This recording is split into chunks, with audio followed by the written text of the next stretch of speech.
Жанночка менің құрбым, екеуміз созвон жасап, постоянно сөйлесіп жүрген. Жанна, сен экранға қосайыншы. Жаннаның күшті нелері бар. Нәтижелері бар. Осындай проработка бойынша айтып беретін. Менің әрине өзімнің де нәтижелерім бар бұл бойынша. Так. Жанна, красавица. Біраздан бері көрісіп келген еді. Күшті. Қуаныштымын көргеніме. Күшті тыңдап отыр едім. Қуаныштымын көргеніме. Түсіндіреді екенсің. Мұғаліммін ғой енді.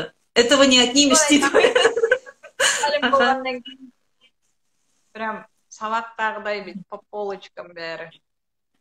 Бірінші рет естіп отқандай тыңдап отырмын ғой. Хотя ты же проходила бұның бәрін, я? Проходила, ты же сама проработала это все. Ең бірінші осы ромашканы көргенде бір жаңағы волшебный бірдеме тауып алғандай осыны жасадық қой уақытында. Бірақ көп деген нәтиже осы ромашкадан басталды. Ромашка. Мен де бір алғашқы келген кезде ойлаймыз ғой, біз анау проработка жаса дейді, мен обучениен бәрін өтіп болдым. Ол кезде әлі мастер-кит 2.0 еді ғой. Даже первый у меня был мастер-кит, обучениесін өткен кезде первыйында обучениен бәрін өтіп болдым. Сөйтесінде не істеріңді білмейсің ғой, там уже не было ежедневное задание, бірдеңе дегендер. Аласында у меня столько-то денег, просто ситуация крестінде бере бересің, и ничего нифига не исполняется. Ойлайсың, мына мастер-кит жұмыс істемейді. У меня доход не увеличивается, у меня это не получается деп. Сөйтіп бір брифинг сияқты бізде де кездесулер болып тұрады, осындай бір нәрсеге барған кезде де маған түсіндірді. Ты обиды на отца прорабатывала? Нет, ты мой. У меня нету на отца проработать. Да ты проработай, на маму, на себя обиду проработай. Как раз сол кездері сөйтіп жүрген кезде біздің чатқа осындай информация келіп жатты. Желательно осындай схемамен жүретін болсаң, пока ты не избавишься от негатива, у тебя ничего не получится. Просто запрос берем. Ең соңына бірақ барам ғой, сознательный запрос берем, да? У меня там 300 тысяч тенге или там 500 тысяч тенге, мен 500-тан бастаған тұғым. 500 тысяч тенге у меня в месяц деп, да? Сондай проработка жасап атсаң, результат жоқ, и эйфория жоқ. Сол кезде соны түсінгем, осындай нәрсемен жұмыс істеу керек екен. Жанночка, бөлісесің ба? Бірдеңе айтып берші. Осы ромашка туралы айтайын, мықты күшті жаңағы. Историяда қалғандай қалай өзім бастадым, оның қалай болған, осылай ұмытпайды екенсің. Тап кеше болғандай, осы жақын болғандай, мен мана ойласам, уже биыл 3 жыл болады екен.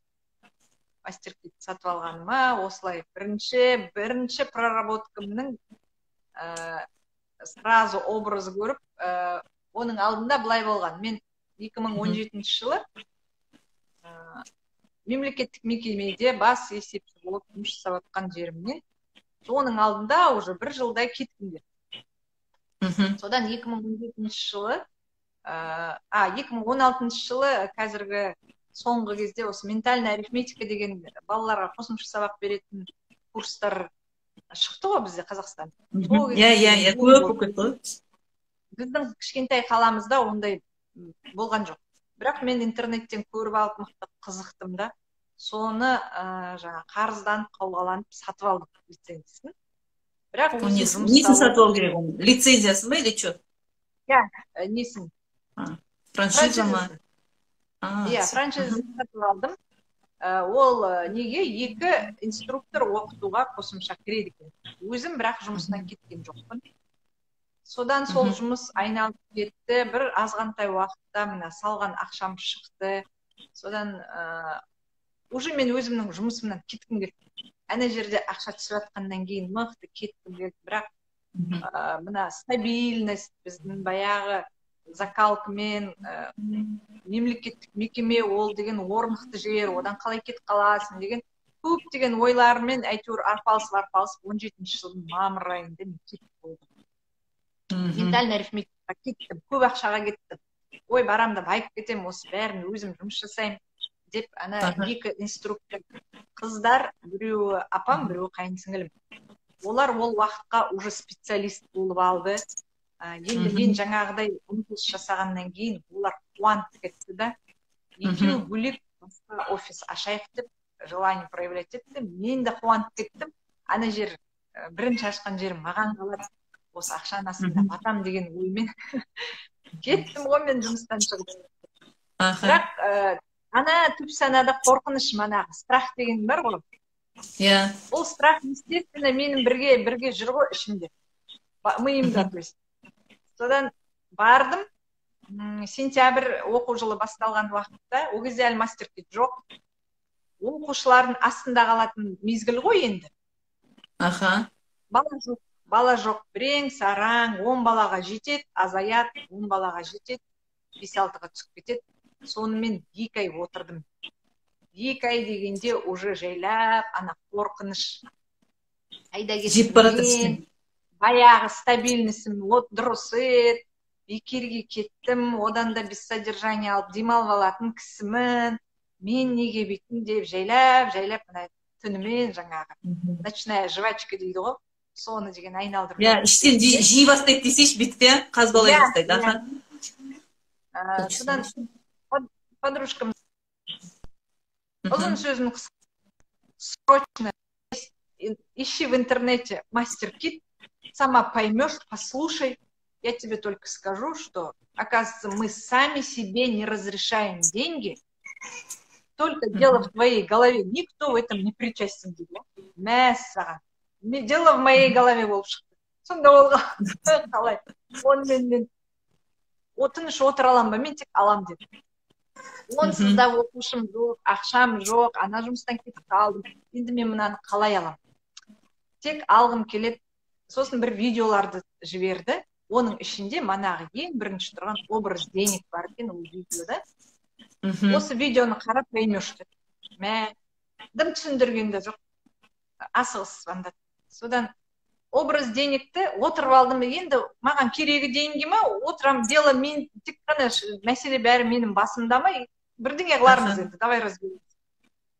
Содан енді артқа ход жоқ қой. Кететін жұмыстан кетіп қалдым бәрібір. Бастадым. Образ денег.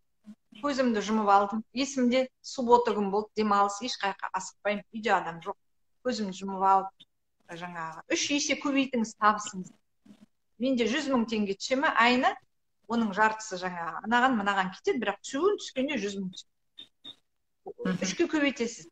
3-ке көбейтесің, 300 000 теңге. Мана сен айтып отырсың ғой, 500-ден бастадым. Мен 300-ден бастадым. Көзімді жұмып алып отырдым, бір жарты сағат отырған шығармын. Дым ой келмейді. У меня уже есть 300 000 теңге деп айтып отырмын. Бір уақытта деген, кәдімгідей мына жеріме тығылып қалды. Енді қазақпыз, үлкен үйдің бір келініміз, я енемнің түрі деген көз алдыма келе қалғанда шошып кетті. Түсінбей қалдым. Көзімді ашып алдым, бір түрлі ұйқыдан оянып кеткен сияқты, сондай бір басым деген бір түрлі болып кетті. Ойладым, бір уақытта ой сарт етті ғой. Мен ай сайын 300 000 ақша табатын болсам, мен енеме беруім керек екен ғой ол табыс. Подружкама звондадым. Ойбай, Таттыгүл, солай істедім. Солай болды, сонда ол не болғаны? Ну, значит, сен бір какой-то бір ойың болған, солай. Ол да дұрыс түсіндіре алған жоқ, ол да жақында сатып алған адам ғой. Сонымен әңгімелеп қоя салдық. Ол ең бірінші менің образ деген шаблоным болды. Оны мен сосын қазір кейінірек айтам, ол неге ол кісі маған келгені. Одан кейін келесі проработкам қайтадан айтып отырмын. У меня уже есть 300 000 теңге, жаңа ментальная арифметика деп кәдімгідей күшті қылып бәрін айтып отырғанымда, көз алдыма жаңағы 2 инструктор қыз оқытты дедім, біреуі апам, біреуі қанесім. Сол 2 қыз андай бір қашықтық жерде тұр екен да, маған бүйтіп көздерінің қырымен өкпелеп қарап тұрған сияқты. Бір уақытта мен түсінбедім, неге оларды көріп отыр, білмеймін ғой, енді жаңа бастап жатыр, мұндай ол кезде информация ешкім бермейді. Жаңағы, енді 17-ші жыл информация аздау болды. Ойланып отырып, бір уақытта есіме түсті. Мен ана основной бірінші офисті өзіме алып қалдым ғой. оказывается, менің ойымда балаларымның келмегені өзіме, наоборот, жақсы деп ойлағанмын. Ана екі қыздың алдында ұят болмасын. Мен ана бірінші ашқан жеріме бала көп келеді, ақша көп келеді, мен олар өз желаниесімен кетіп қалған адамдар ғой. Мына жерде, как будто жаңағы мен тартып алған сияқтымын да, көп ақшаны өзіме тартып алған сияқты. Сондай мен ұялғанымнан балалардың келмегенін өзім тілдікенмін ғой. Оправдание, да, мен де тауып отқан жоқпын деп отқан сияқты. Мен де тауып отқан жоқпын, мен де келіскенім шамалы, ана жұмысын тастап кеттім, мынауымда келіспеді, ақшам жоқ деп. Я не виновата. Осылай болды, енді сіздер мені жаңағы, маған ренжімеңіздер, мен де типа не. Былай сознательно қарасаң, ол ментальный арифметикадан енді бастапқы кезде біз 50/50 жұмыс істеп отырмыз. Енді ол екі қыз кетіп қалғаннан кейін олар өздерінің табыстарын өздері табады, наоборот, олар қуанып кетіп қалды ғой. Толық айлықтарын өздерінің табысын өзіне алады. Былай қарап отырсаң, олар наоборот риза. Ол мына менің миымдағы установкам, что енді ол жерде көп установка. Жақын адаммен жаңағы сауда жасама, одан кейін жаңа ақшаға жебір сияқты болып көрінуге болмайды, ақшаны жақсы өткізуге болмайды. Болмайды деген ойлар ғой. Адалмын, шыншылмын, адамгершілікте қалуым керек, ақша деген ол не про меня деген сияқты сондай көп деген установкалардың кесірінен солай болған. Уже мен міне обиданы таптым. Образдан ішінен обида шықты, значит, мен как будто жаңа чувство вины аналардың алдында кінәлі сияқты болды. Енді қызығы, бұл суббота-воскресенье болды ғой. Содан понедельник жұмысқа бардым. Біртүрлі қуаныштымын, жаңағыдай бірдеңелер жасадым. Әлі сатып алған жоқпын. Мен әлі видеомен қарап істеп отырмын. Содан деген понедельник күні екі оқушы бала келді мамаларымен. Сосын айтты, осылай бірнеше күн қатысамыз, сосын біздің нәтижемізден ана целый бір класс бала отыр, первоклассники. Солардың ата-аналары барлығы келеміз деп отыр. Бірінші ол келдік деп. Сасып қалдым. Содан ана балаларға барымды беріп, бүкіл немді жаңа профессиональный способностьін алып, үйретіп, уже екінші, үшінші сабақта ана класстың ата-аналары бірте-бірте келіп, маған бір класстан 10 бала келді. Бірін жаңа есінен көріп нәтижені. Содан 10 күнге жетпей, мен мастер-класс алатын ақшаны сол өзімнің ментальный арифметикамнан таптым. Мықты, молодец. Когда желание есть, ақша келеді деген осы ғой. Мен жаңағы уже таң айтқан шыдай алмаймын, ақшаны төлеп, таңертең уже оформиться етіп, методиканы сатып алдым да, содан мен тоқтаттым. Сол кезден келе жатырмын ғой. Енді мен жаңағы енемді неге көргенімді, мен оны сосын түсіндім. Уже методикамен жұмыстанып атқанда, осылай көптеген қыздармен сөйлескенде, жаңағы.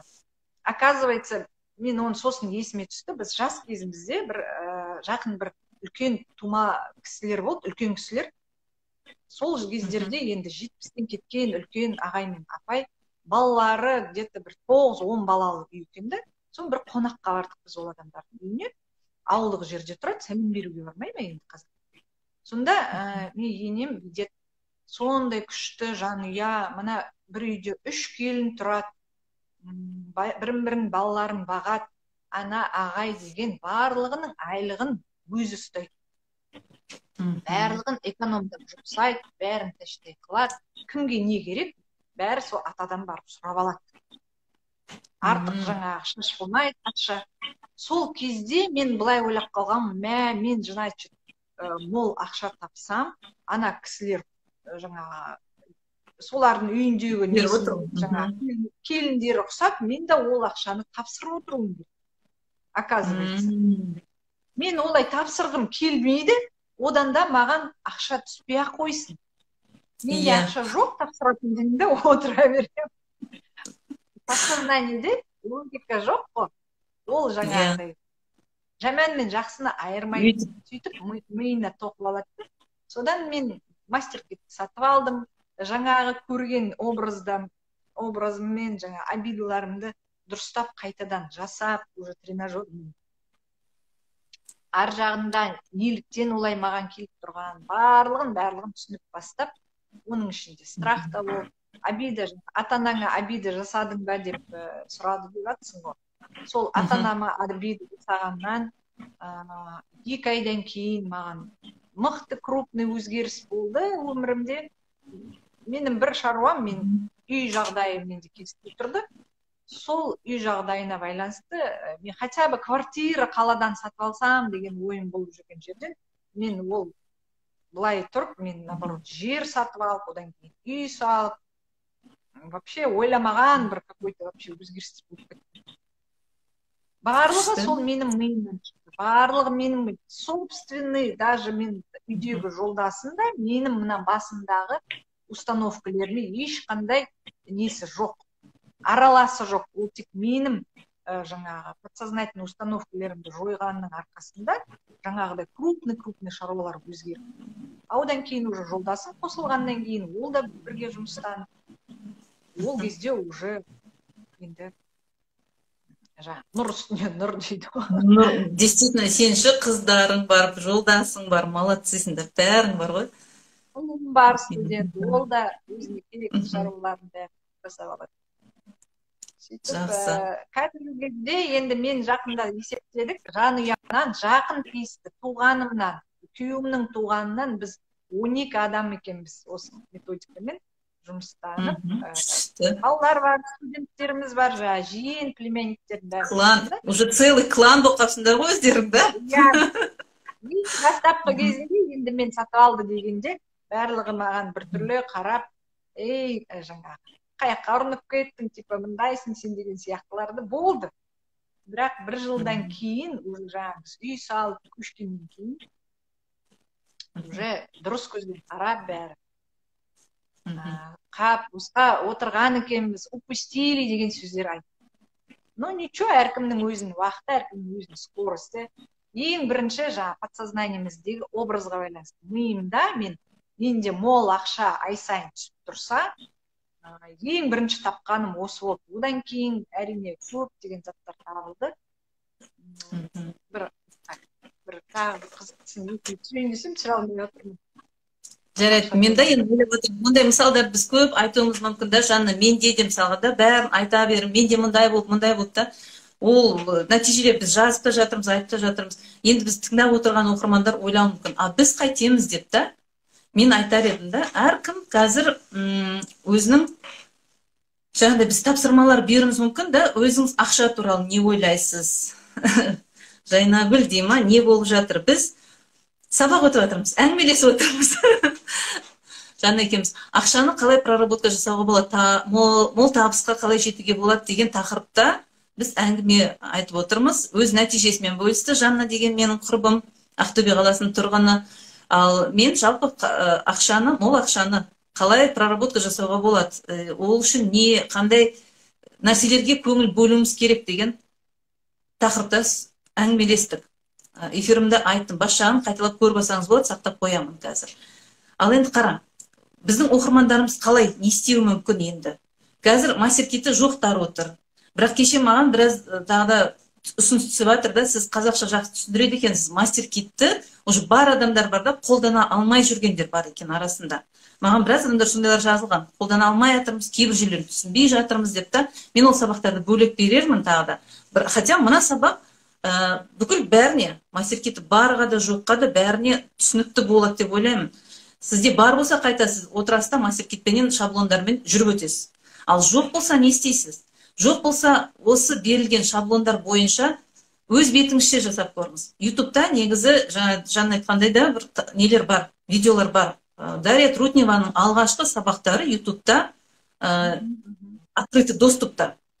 Бұрынғы парақшасында, бұрынғы ескі не кезінде сабақтарын ол сол жерде өткен. Вот поменяйте образ, проговорите себе деп та, сондай бір нәрселерді. Оның, егер кітабын сатып алатын болсаңыздар, кітабында, прям приложениясында проработканың нелер бар, этаптар, кезеңдері бар. Қалай не істеу керек, өзіне қалай айтып жеткізу керек, оны сосын трансформация жасау керек деген сияқты. шынымен кіріскен адам сонымен де сол кітапты оқып та проработкаларын жасап жатады. Яғни өзінің ойын өзгертіп жатады. Жаңа айтқандай да, 2 күн отырып, өзімен өзім жұмыс істеп, әлі мастер-класс сатып алмай жатып ақ, сөйтіп өзіңізге басқаны проработка жасап алуға болады екен.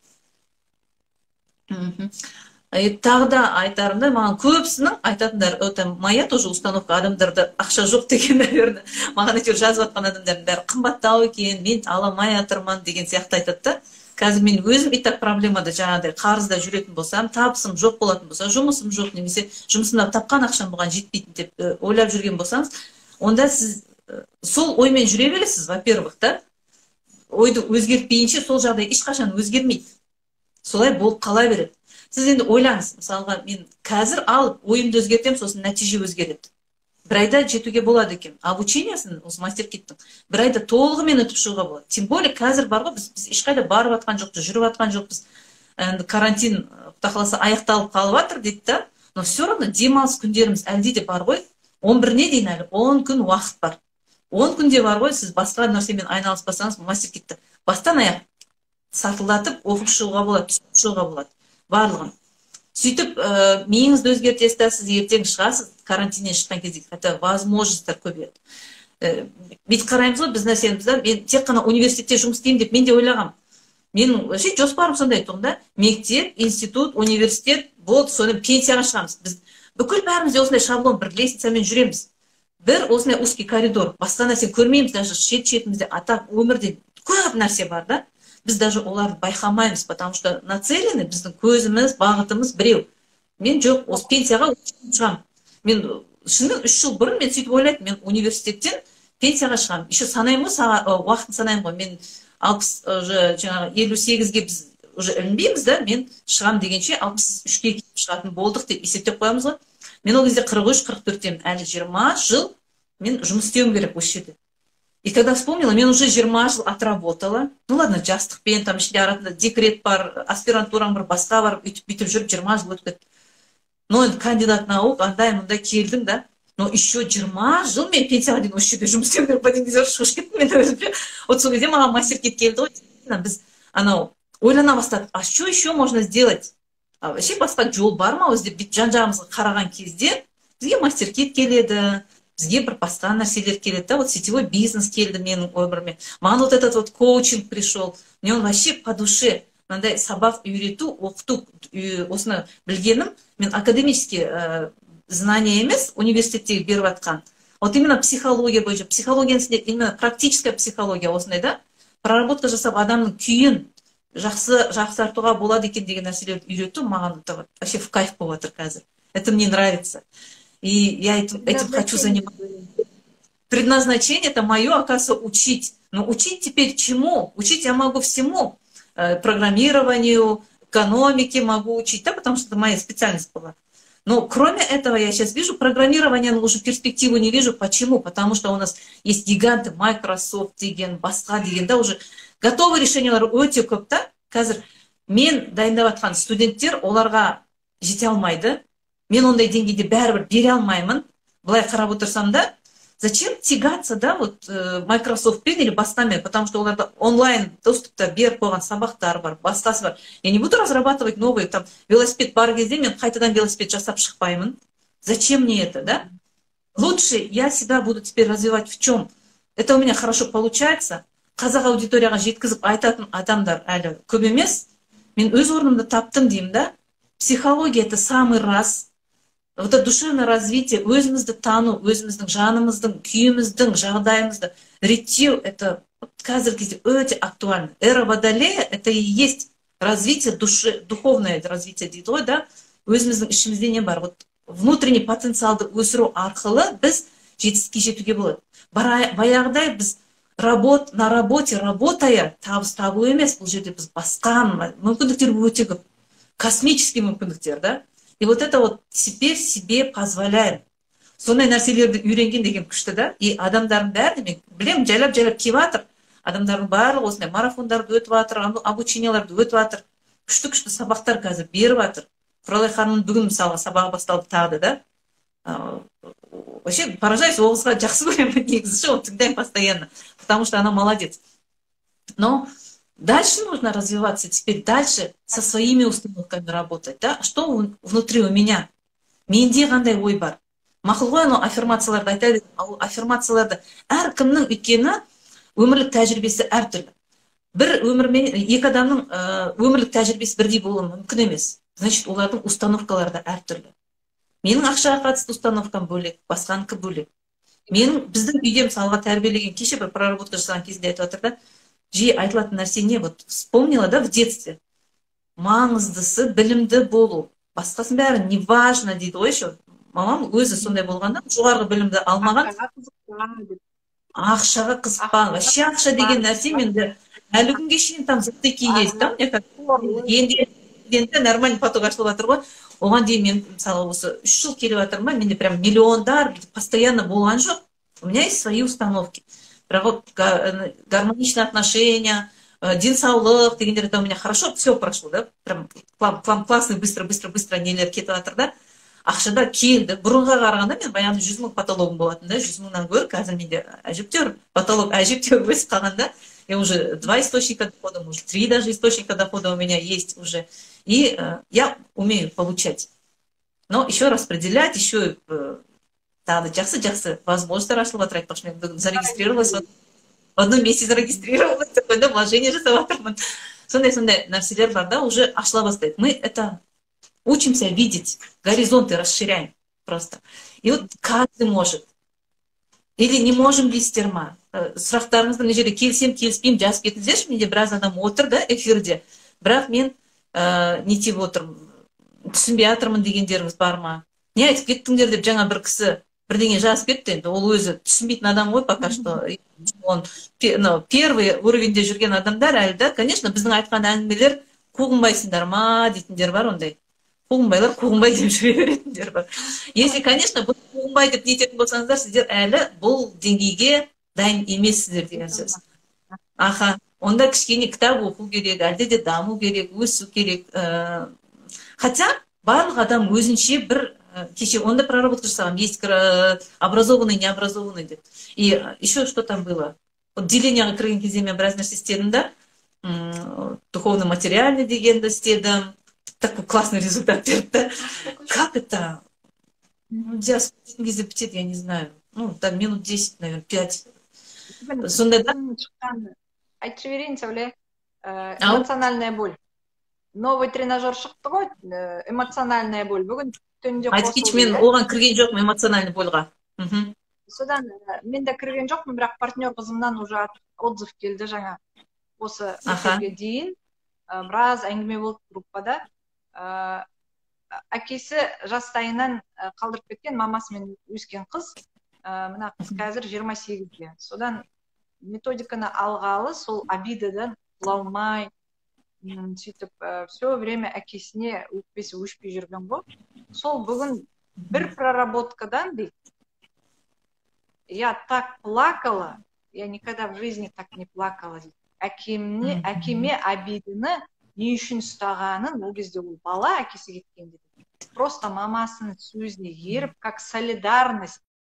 Сонымен жаңағы бір проработкадан 28 жыл бойы жаңа как мешок картошки деп жазып жіберді. Сол мешок картошки құсап арқалап жүрген өкпесін әкесіне деген бір проработкадан жойып, я сейчас танцую деп жазып жіберді. Өзі аяға үшінші балаға. Үйде секіріп билеп жүрмін. Я никогда такой жаңағы легкость не чувствовала. Бір проработкадан мен әкеме просто мамама болысып, не үшін өзі болысып жүргенін де білмейді. Просто ана поддержка ғой, это солидарность. Поддержка, солидарность женская сол үшін біліп. Соның арасында ол қаншама уақыт көп деген өзіне шанстардан нетіп қалды ғой. Жол аспай тастады, отказ берді, айырылып қалды. Мүмкін мүлдем ол бұлай болмас па еді қазіргі өмірі. А вот только обида, и содан ол арылды. Бір проработка, эмоциональная боль. Соны енді өзім ойлаймын қазір эфирден кейін. Соған мен кірсем. Кешке отырып. Қазір эмоциональная боль кетсем, эфирге шыға алмай қаларым деп. Я. Ой, мен наоборот бүгін таңертең ашылды ғой, сразу благодарность дегенге кіріп көрдім. Благодарность. Сөйтіп оны жасадым. Сначала, конечно же, мужу, кому ты не благодарна деп сұрайды ғой, в первую очередь мужу дейсің ғой. Кому ты не благодарна деген кезде сөйтесің да, оны проработка жасадым. Бірақ бір айтар едім, мен қазір де бір андай нем жоқ, уже ше оған действительно благодарна, неблагодарна деген енді бір мелочь қой, былай қарап тұрсам да, там пару установок вышло, да, ну нормально дедім да, соныменен ол қалды. После обеда села, да, бір ситуация болды, мен құрбыммен сөйлесіп жатқан кездерде вот на себя что-то вышло у меня. Знаешь, вот какие-то образы пошли, да, вот созвон мен сенімен жасай алмай кеттім ғой, сондықтан сол мен Ақмарал наставнигім бар да, екеуміз еще подружкам ғой, давай сол созвон бір жасайықшы, мне уже давно надо было в чем-то разобраться, мне вот ойымды бір жинақтап алу керек болды. И давай, про качеством пошлись, про качестводан еще не шықты, вот, принятые, непринятые качества, там уже на себя какая-то обида у меня была. И вот давай мы благодарность өзіме істеп көрейін деген сияқты, да. И вот здесь вот благодарность өзіме істеп көрген кездерде у меня, знаешь, что вышло. Баяғы мектептегі 12-13 жасар кезім, 10 жасар кезім, у меня, я вообще была попушкой. Мені доцент деп мазақтайтын тұғын. Мен білем, сол бір кездер есіме түсті май. Еще вот у меня шашымды бүйтетін да, екі хвостик қып жинап қоятын. Ол мына жақта бір әдемі хвостик емес қой, мына жерде тұратын, ол мына бүйтіп құлақ сияқты тұратын да. И өзің толықсың да.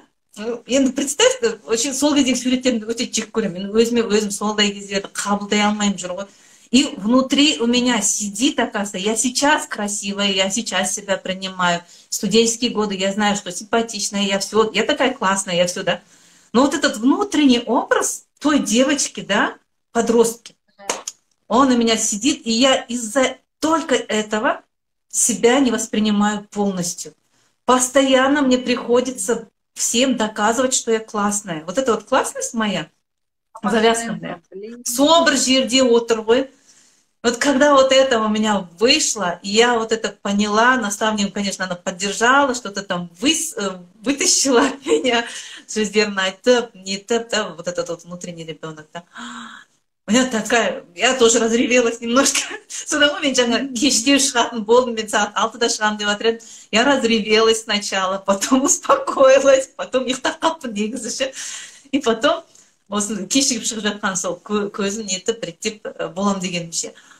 Вот это вот ұйықтап қалғанда, может, жақсы болды да, пришла в себя. У меня такая, знаешь, потом тұрдым да, эфирге, мен еще ойладым, мен басымды жуамын, әлі битем. Потом я думаю, я вообще красивая, хорошо. Я уже вот, она бір внутренне нәрсе кетті, да, вот эта девочка, которая с хвостиком такой, да. Я сейчас вот смотрю на меня, такая радуюсь, порой, жаным вообще жақсы көріп тұрмын деймін ғой.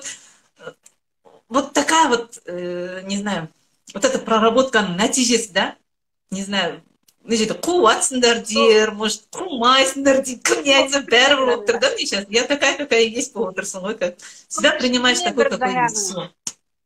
Ужас.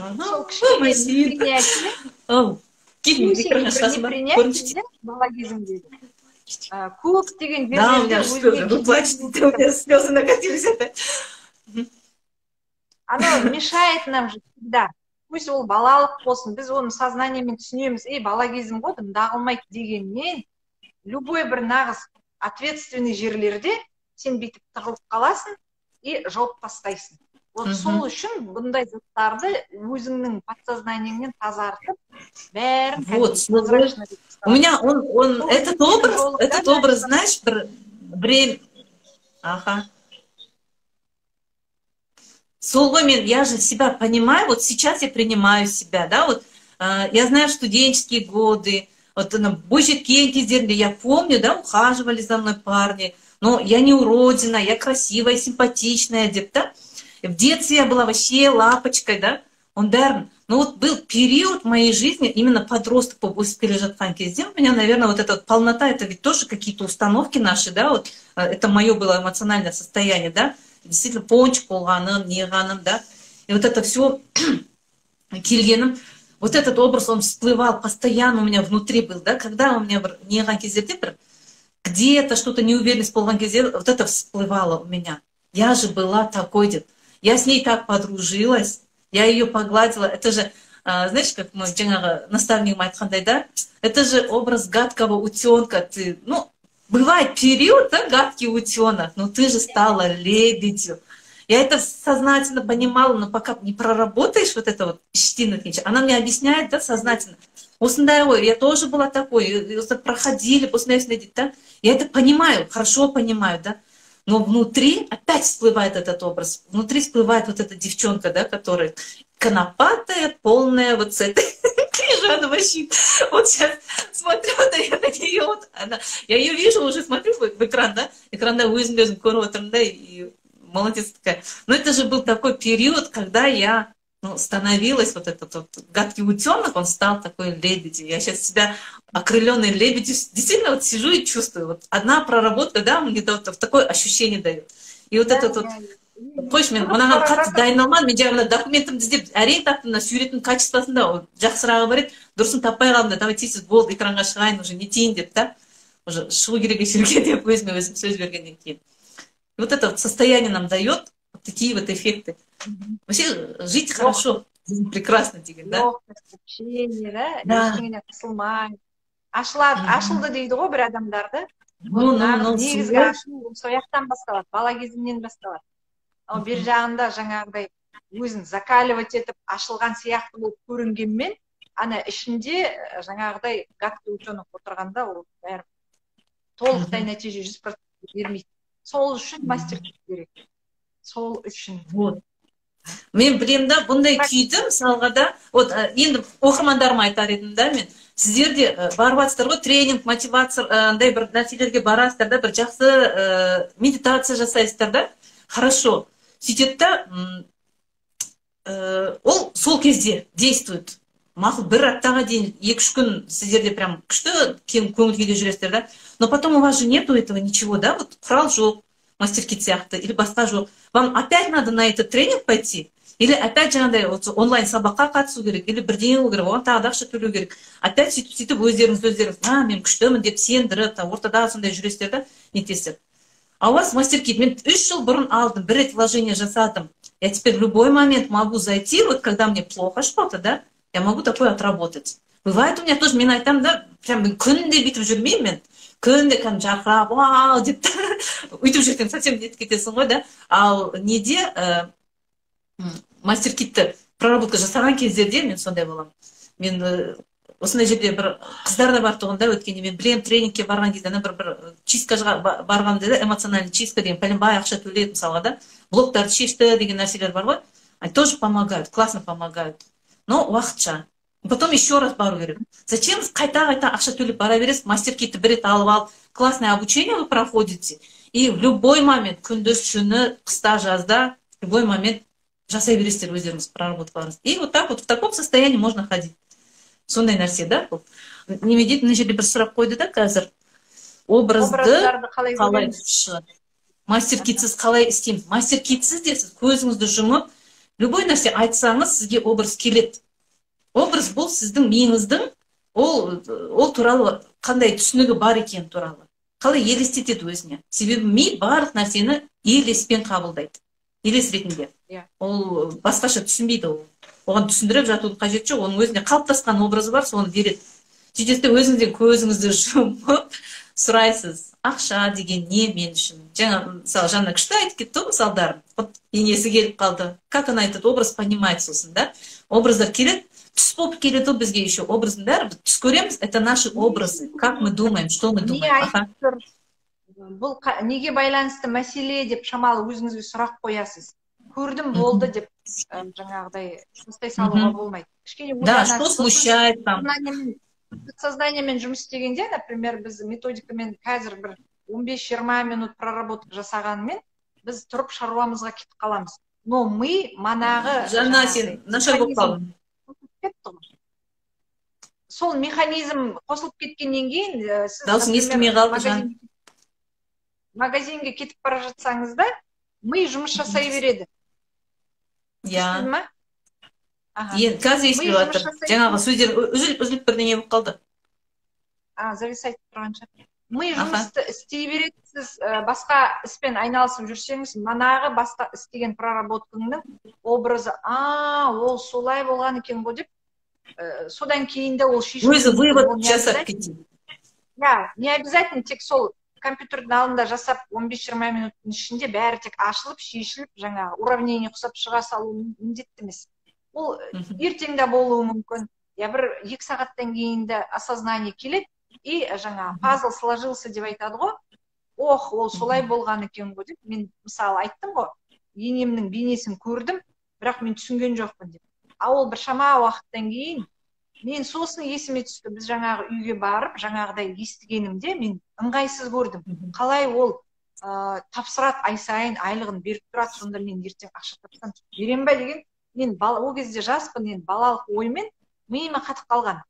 Ол где-то бір 20 жыл бұрынғы мен жаңа болған уақиғам.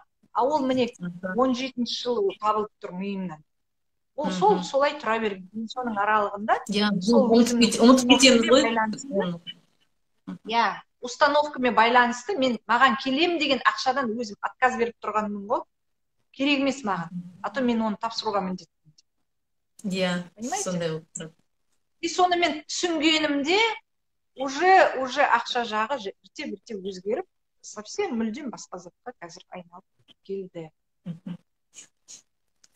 Сол енді завершаем, да? Давай завершаем.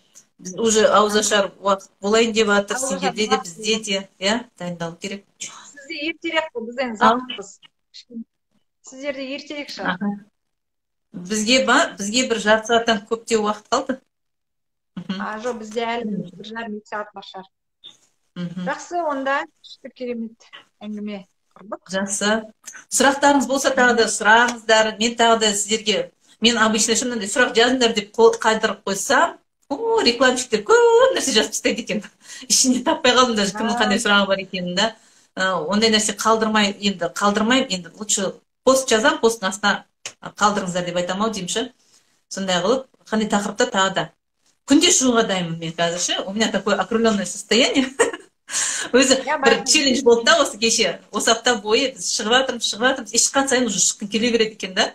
Это как бы норма сияқты. Жаңағы күйеуім сұрайды ғой, тағы да ма эфирге? Да. Это уже все, моя жизнь. Тағы да эфирге шығамын дейді. И жаным, балапаным, қойшы, болды, не жерде мен компьютерді босатайын, бөлмені босатайын. Кабинетті босату керек болып тұр. Жақсы, сау бол. Жанна, көргеніме қуаныштымын. Аман болыңдар. С каким призывом мы заканчиваем? Мы өзіміздің нені айтып алдық та, люди... Ну ладно, люди поймут. Біздің состояние қарап, если вы хотите тоже, да, вот вы осындай жағдайда көңілді, әдемі, жағдайларыңыздың бәрін түзеймін десеңіздер, өздеріңіз білесіздер, қандай құрал алу керек екенін, не істеу керек екенін түсініп отырған шығарсыздар, да? Сау болыңыздар. Жақсы. Пока. Пока, жақсы.